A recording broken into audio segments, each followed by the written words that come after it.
کہتے بھائی شیعہ مثلا خلفاء کو نہیں مانتے.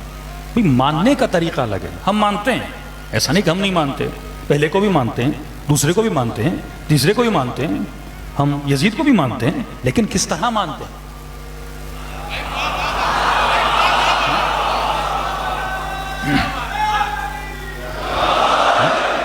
تھوڑا سا ایک دوسرے کو سمجھنے کی کوشش کی جائے. ہم علی کو مانتے ہیں ایز اے ولی،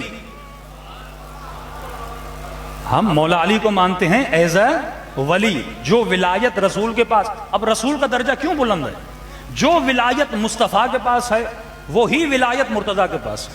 لیکن رسول خدا مولا علی اور تمام انبیاء سے کیوں افضل ہے؟ کیونکہ ولایت بھی ہے، پلس میں نبوت بھی ہے، پلس میں رسالت بھی ہے. مولا علی کے پاس صرف ولایت ہے، لیکن رسول خدا کے بعد پوری کائنات میں اگر کسی کے پاس ایسی ولایت ہے جیسی مصطفیٰ کے پاس ہے، وہ صرف علی المرتضیٰ کے پاس ہے.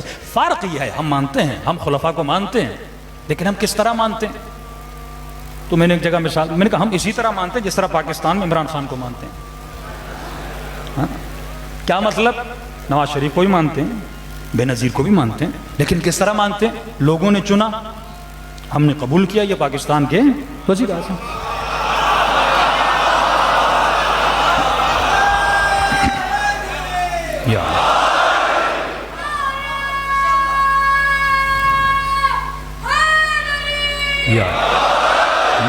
کیونکہ لوگوں نے چنا ہے تو بھائی لوگوں کی جو چناوٹ ہے اس کا بھی تھوڑا احترام ہونا چاہیے نا.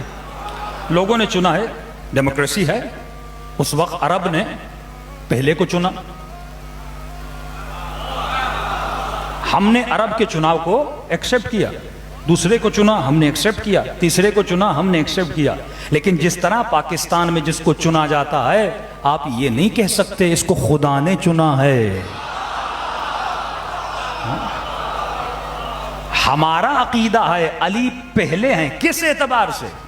چناؤ کے اعتبار سے، لوگوں کے چناؤ کے اعتبار سے مولا چوتھے نمبر پر ہیں، لیکن اللہ کے چناؤ کے اعتبار سے علی کل بھی پہلے تھے، علی آج بھی پہلے ہیں. لیکن اگر اس کا رنگ نہیں، رسول خدا نے اپنی جگہ پہ مصلی پہ بٹھا دیا تو بھائی اگر جناب ابوبکر کو مصلی دیا رسول خدا نے تو جناب عمر کو تو مصلی نہیں دیا، جناب عثمان کو مصلی تو نہیں دیا، مولا علی کو مصلی پہ. تو یہ ترتیب بھی غلط ہے کہ رسول خدا مصلی پہ کسی کو بٹھائیں. ہاں مسلمانوں نے فیصلہ کیا، متفقہ فیصلہ تھا، عرب کی ایک رسم تھی. عرب جو ہیں بزرگوں کو جو ایج میں زیادہ ہوتے تھے ان کو چنتے تھے، قبیلوں کا آپس میں فیصلہ تھا. ہم نے بھی مان لیا، روش چلتی آ رہی ہے. عرب نے یزید کو بھی چنا، عرب نے امیر شام کو بھی چنا، عرب نے ہارون کو بھی چنا، عرب نے مامون کو بھی چنا، سب کو چنا. لیکن کہاں عرب کا چننا اور کہاں صاحب عرب کا چننا؟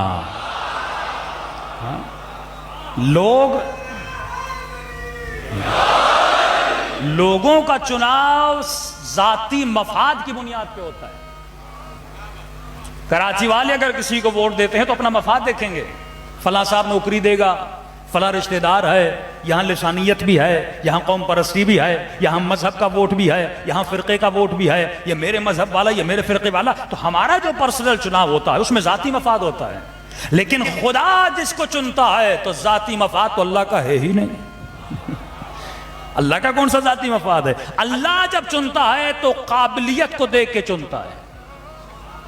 اللہ جب چنتا ہے تو علم کو دیکھتا ہے، تقوی کو دیکھتا ہے، حسب کو دیکھتا ہے، نسب کو دیکھتا ہے. اور خود تمام اہل سنت مانتے ہیں کہ تاریخ عرب میں نہ علی سے اچھا کسی کا حسب تھا، نہ نسب تھا، نہ علم تھا، نہ تقوی تھی. علی کی پیدائش جیسی کسی کی پیدائش نہیں ہے، اور علی کی شہادت جیسی کسی کی شہادت نہیں ہے. صلوات پڑھے محمد و آل محمد.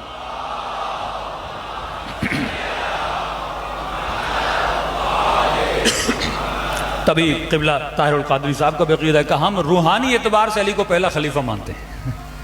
اب مجھے یہ سمجھ نہیں آتی کہ روح اور جسم کو انہوں نے الگ کیا کیوں؟ بھائی روح سے ہی زندگی ملتی ہے. اگر تم روح کو ہی نکال دو گے تو جسم مردہ ہو جاتا ہے. تو ہم نے پہلے دن سے اپنے جسموں پر بھی علی کی ولایت کو مانا ہے، اپنے روحوں پر بھی علی کی ولایت کو مانا ہے. صلوات پڑھے محمد و آل محمد.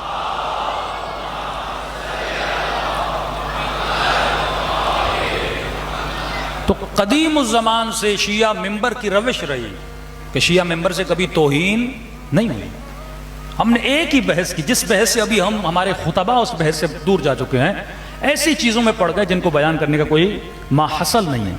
سب سے بہترین چیز جو ممبر سے بیان کی جاتی تھی وہ بحث ولایت امیر المومنین تھا۔ کیا مطلب؟